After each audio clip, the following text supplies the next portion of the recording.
ഷൈൻ ടോം ചാക്കോയ്ക്കെതിരെ കേസെടുക്കുന്നു എന്നാണ് പോലീസ് ഇപ്പോൾ വ്യക്തമാക്കുന്നത്. അതിന്റെ ഭാഗമായി യൂറിൻ അടക്കം പരിശോധിക്കുന്നതിന് വേണ്ടിയിട്ടുള്ള ഒരു രീതിയിലേക്ക്, ഒരു വൈദ്യ പരിശോധനയ്ക്കാണ് പോലീസ് കടക്കുന്നത്. ഏതൊക്കെ വകുപ്പുകളാണെന്ന് നമുക്ക് അല്പസമയത്തിനുള്ളിൽ മനസ്സിലാകാം. എന്തായാലും FIR രജിസ്റ്റർ ചെയ്യുകയാണ്. ഷൈൻ ടോം ചാക്കോയ്ക്കെതിരെ കേസെടുത്തിരിക്കുന്നു. അതായത് ഇനി വൈദ്യ പരിശോധനയ്ക്ക് ശേഷം അറസ്റ്റ് അടക്കമുള്ള കാര്യങ്ങളിലേക്ക് കടക്കാനുള്ള ഒരു സാധ്യതയെ നമുക്ക് തള്ളിക്കളയാൻ കഴിയില്ല. എന്തായാലും ന്യൂസ് 18 നമുക്ക് ഇക്കാര്യം ബ്രേക്ക് ചെയ്യാം. എന്നാലും ഷൈൻ ടോം ചാക്കോയ്ക്കെതിരെ കേസെടുക്കുമെന്നാണ് പോലീസ് ഉദ്യോഗസ്ഥർ വ്യക്തമാക്കുന്നത്. ഏതൊക്കെ വകുപ്പുകൾ പ്രകാരമാണ് ഗൂഢാലോചന കുറ്റമടക്കം, അതായത് ലഹരി ഇടപാടുമായി ബന്ധപ്പെട്ട വകുപ്പുകൾ പ്രകാരമായിരിക്കും ഷൈൻ ടോം ചാക്കോയ്ക്കെതിരെ കേസെടുക്കുക. ഇതിൽ ഏതൊക്കെ വകുപ്പുകളാണെന്നാണ് നമുക്കിനി അറിയേണ്ടത്. എന്തായാലും പോലീസ് ഉദ്യോഗസ്ഥർ വ്യക്തമാക്കുന്നു, ഷൈൻ ടോം ചാക്കോയ്ക്കെതിരെ കേസെടുക്കുന്നു. ലഹരി ഇടപാടുമായി ബന്ധപ്പെട്ട വകുപ്പുകൾ പ്രകാരമാണ് കേസെടുത്തിരിക്കുന്നത്. FIR എഴുതുന്നതേ ഉള്ളൂ. FIR രജിസ്റ്റർ ചെയ്തതിനു ശേഷം ഏതൊക്കെ വകുപ്പുകളാണ്. തീർച്ചയായും വളരെ പ്രധാനപ്പെട്ട വാർത്തയാണ്. ഷൈൻ ടോം ചാക്കോയ്ക്കെതിരെ കേസെടുക്കുമെന്നാണ് പോലീസ് ഉദ്യോഗസ്ഥർ ഇപ്പോൾ അറിയിച്ചിരിക്കുന്നത്. വളരെ പ്രധാനപ്പെട്ട വാർത്ത. നവമി ദിനേശ്, നവമി, നേരത്തെ തന്നെ NDPS ആക്ടിലെ വകുപ്പ് 29(1) അനുസരിച്ച് ഷൈനെതിരെ കേസെടുക്കാൻ പോലീസിന് ആലോചന ഉണ്ടായിരുന്നു. അതായത് ഇപ്പോൾ കേസെടുക്കണമെങ്കിൽ കൃത്യമായ തെളിവ് കണ്ടെത്തണം. ഷൈൻ ടോം ചാക്കോ ലഹരി ഉപയോഗിച്ചിട്ടുണ്ടോ, അതല്ലെങ്കിൽ ലഹരി സംഘങ്ങളുമായി ബന്ധമുണ്ടോ, ഇതുമായി ബന്ധപ്പെട്ട ഏതെങ്കിലും തെളിവുകൾ പോലീസിന് ലഭ്യമായതിന്റെ അടിസ്ഥാനത്തിലാണോ അത്തരമൊരു നീക്കത്തിലേക്ക് പോലീസ് കടക്കുന്നത്? നവമി,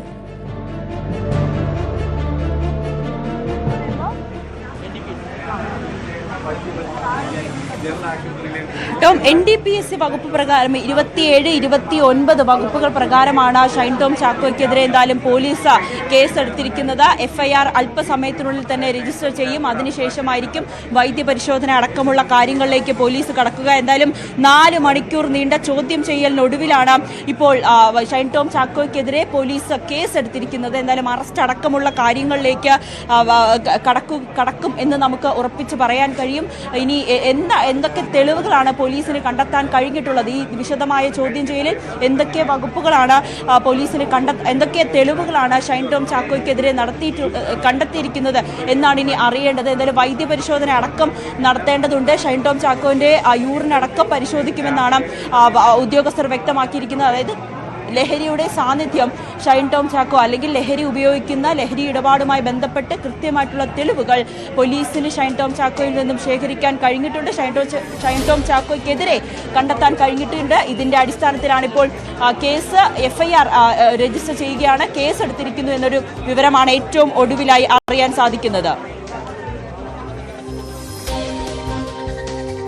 വ്യക്തമാണ്. നവമി സൂചിപ്പിച്ചതുപോലെ NDPS ആക്ടിലെ 27, 29 വകുപ്പുകൾ പ്രകാരമാണ് ഷൈൻ ടോം ചാക്കോയ്ക്കെതിരെ പോലീസ് കേസെടുത്തിരിക്കുന്നത്. നേരത്തെ ഷൈൻ പോലീസ് നൽകിയ മൊഴി, അവിടെ താൻ പോലീസ് സംഘം, ഡാൻസ് ഓഫ് സംഘം ഹോട്ടലിലെത്തിയപ്പോൾ രക്ഷപ്പെട്ടത് ഗുണ്ടാ സംഘമെന്ന് കരുതിയാണ്, മറ്റ് ലഹരി സംഘങ്ങളുമായി തനിക്ക് യാതൊരു ബന്ധവുമില്ലെന്നായിരുന്നല്ലോ മൊഴി നൽകിയത്. നവമി, അങ്ങനെയെങ്കിൽ ആ മൊഴി വ്യാജമാണ് എന്ന് തന്നെയല്ലേ പോലീസ് മനസ്സിലാക്കുന്നത്? അതിന്റെ അടിസ്ഥാനത്തിൽ തന്നെയാണോ, ഇപ്പോൾ കൃത്യമായ തെളിവുകളുടെ അടിസ്ഥാനത്തിൽ തന്നെയാണോ പോലീസ് ഇത്തരമൊരു നീക്കത്തിലേക്ക് കിടക്കുന്നത്? നേരത്തെ തന്നെ ഷൈൻ ടോം ചാക്കോയുടെ ഫോണുകൾ, വാട്സാപ്പ് ചാറ്റുകൾ, ഫോൺ കോളുകൾ, ഗൂഗിൾ പേ ഇടപാടുകളൊക്കെ പോലീസ് പരിശോധിച്ചിരുന്നല്ലോ.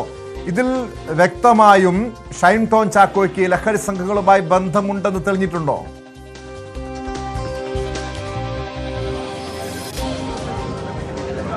അങ്ങനെ തന്നെ നമുക്ക് കരുതേണ്ടിയിരിക്കുന്നു. എന്തായാലും ലഹരി ഇടപാടുമായി ബന്ധപ്പെട്ട വകുപ്പ് പ്രകാരമാണ് ഇപ്പോൾ ഷൈൻ ടോം ചാക്കോയ്ക്കെതിരെ കേസെടുത്തിരിക്കുന്നത്.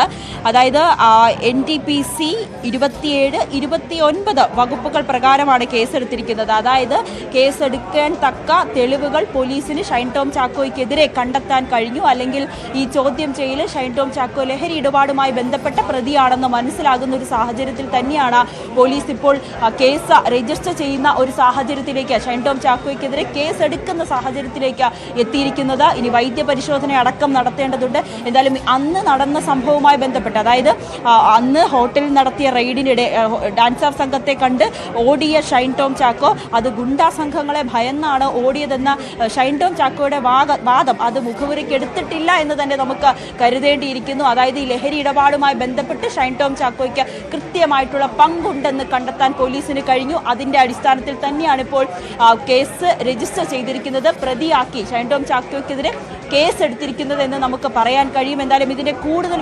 വിശദാംശങ്ങൾ പുറത്തു വരേണ്ടതുണ്ട്. ഇനി എന്തായാലും ആ ഒരു പ്രൊസീജിയർ ഈ ഷൈൻ ടോം ചാക്കോയെ വൈദ്യപരിശോധനയ്ക്ക് അടക്കം കൊണ്ടുപോകുന്ന സാഹചര്യം അത് കഴിഞ്ഞതിന് ശേഷം നമുക്ക് കൃത്യമായി പല സംശയങ്ങൾക്കും ഉത്തരം കണ്ടെത്തേണ്ടിയിരിക്കുന്നു. എന്തായാലും ഷൈൻ ടോം ചാക്കോയ്ക്കെതിരെ കേസെടുത്തിട്ടുണ്ട്. ലഹരി ഇടപാടുമായി ബന്ധപ്പെട്ട് ഷൈൻ ടോം ചാക്കോ ലഹരി ഇടപാടുകൾ നടത്തുമ്പോൾ ഉൾപ്പെടുത്തേണ്ട വകുപ്പുകൾ പ്രകാരമാണ് ഇപ്പോൾ ഷൈൻ ടോം ചാക്കോയ്ക്കെതിരെ കേസെടുത്തിരിക്കുന്നത്. ഇനി എന്തൊക്കെ തെളിവുകളാണ് പോലീസിന് ഷൈനെതിരെ ലഭിച്ചിരിക്കുന്നത് എന്നാണ് കണ്ടെത്തേണ്ടത്. ഈ ചോദ്യം ചെയ്യൽ 4 മണിക്കൂർ നീണ്ട ചോദ്യം ചെയ്യലിൽ പോലീസിന് കൃത്യമായിട്ടുള്ള ഒരു മറുപടി തൃപ്തമല്ല. അതായത് ഷൈൻ ടോം ചാക്കോയുടെ മറുപടികളിലൊന്നും തന്നെ പോലീസിന് സംതൃപ്തി ഉണ്ടായിട്ടില്ല. അങ്ങനെ പല സംശയങ്ങളും ഇപ്പോഴും ബാക്കി നിൽക്കുന്നു. ഫോൺ പരിശോധനയിൽ ലഹരി ഇടപാടുമായി ബന്ധപ്പെട്ട ചില തെളിവുകൾ പോലീസിന് ലഭിച്ചു എന്നാണ് നമുക്ക് വ്യക്തമാകുന്നത്. ഈ സാമ്പത്തിക ഇടപാടിലുമൊക്കെ ഈ ലഹരി ഇടപാടുകാരുമായി ബന്ധപ്പെട്ട് അല്ലെങ്കിൽ ലഹരി വിൽപ്പനക്കാരുമായി ബന്ധപ്പെട്ട് ഷൈൻ ടോം ചാക്കോയ്ക്ക് പങ്കുണ്ടെന്ന് തന്നെയാണ് പോലീസിന് മനസ്സിലാകുന്നത്. അതിന്റെ അടിസ്ഥാനത്തിൽ കൃത്യമായിട്ടുള്ള തെളിവുകളുടെ അടിസ്ഥാനത്തിൽ തന്നെയാണ് ഷൈൻ ടോം ചാക്കോയ്ക്കെതിരെ ഇപ്പോൾ പോലീസ് കേസെടുത്തിരിക്കുന്നത്. എന്തായാലും FIR രജിസ്റ്റർ ചെയ്തിരിക്കുകയാണ്. ഏതൊക്കെ വകുപ്പ്, കൂടുതൽ വകുപ്പുകൾ ഏതൊക്കെയാണെന്ന് നമുക്ക് വരും മിനിറ്റുകളിൽ അറിയാൻ സാധിക്കും. അതിനുശേഷം വൈദ്യപരിശോധനയ്ക്കടക്കം കൊണ്ടുപോകുന്ന ഒരു നടപടികളിലേക്കായിരിക്കും പോലീസ് കടക്കുക. അങ്ങനെയാണെങ്കിൽ ഷൈൻ ടോം ചാക്കോയുടെ അറസ്റ്റ് അടക്കമുള്ള കാര്യങ്ങളും ഉണ്ടാകാനുള്ള ഒരു സാധ്യതയെ നമുക്ക് തള്ളിക്കളയാൻ കഴിയില്ല. ടോം,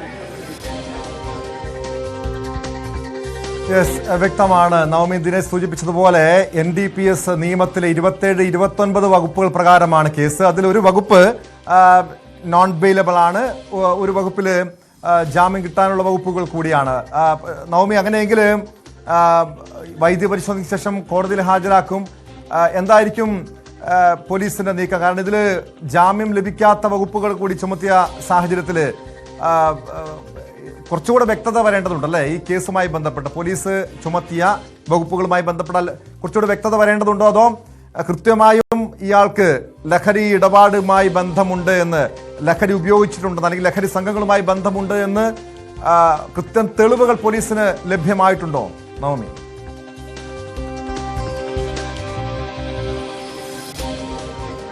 എന്തായാലും അറസ്റ്റ് അടക്കമുള്ള കാര്യങ്ങളിലേക്ക് പോലീസ് കടക്കുമ്പോൾ അല്ലെങ്കിൽ കേസ് എടുക്കുക എന്നൊരു നടപടിയിലേക്ക് പോലീസ് കടക്കുമ്പോൾ അതിൽ നിന്ന് നമുക്ക് ഉറപ്പിച്ച് പറയാൻ കഴിയും ഷൈൻ ടോം ചാക്കോയ്ക്കെതിരെ പോലീസിന്റെ പക്കൽ കൃത്യമായിട്ടുള്ള തെളിവുകളുണ്ട്.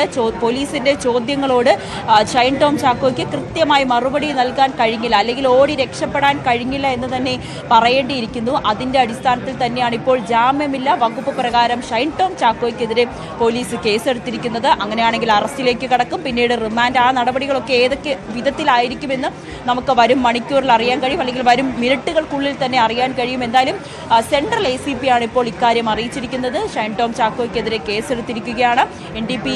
NDPSന്റെ 27, 29 വകുപ്പുകൾ പ്രകാരം, ജാമ്യമില്ല വകുപ്പ് പ്രകാരമാണ് ഇപ്പോൾ കേസെടുത്തിരിക്കുന്നത്. ലഹരി ഇടപാടുമായി ബന്ധപ്പെട്ട് തന്നെയാണ് ഈ കേസ് രജിസ്റ്റർ ചെയ്തിരിക്കുന്നത്. എന്തൊക്കെ തെളിവുകളാണ് ഷൈൻ ടോം ചാക്കോയ്ക്കെതിരെ കണ്ടെത്താൻ പോലീസിന് കഴിഞ്ഞതെന്നാണ് ഇനി അറിയേണ്ടത്. അന്ന് നടന്ന, അതായത് ഈ ഹോട്ടലിൽ ഈ സംഭവം നടക്കുമ്പോൾ, ഈ ഓടി രക്ഷപ്പെടുന്ന ദിവസം, അന്ന് അവിടെ ഒരു ലഹരി പാർട്ടിയാണോ നടന്നത്, അല്ലെങ്കിൽ അവിടെ ഒരു ലഹരി ഇടപാടാണോ നടന്നതെന്നാണ് പോലീസിന് അങ്ങനെ അത്തരത്തിലൊരു തെളിവ് കണ്ടെത്താൻ കഴിഞ്ഞിട്ടുണ്ടോ എന്നൊക്കെ നമ്മൾ വരും മിനിറ്റുകളിൽ അറിയാൻ സാധിക്കും. എന്തായാലും ഏറ്റവും ഒടുവിൽ ലഭിക്കുന്ന വിവരമനുസരിച്ച്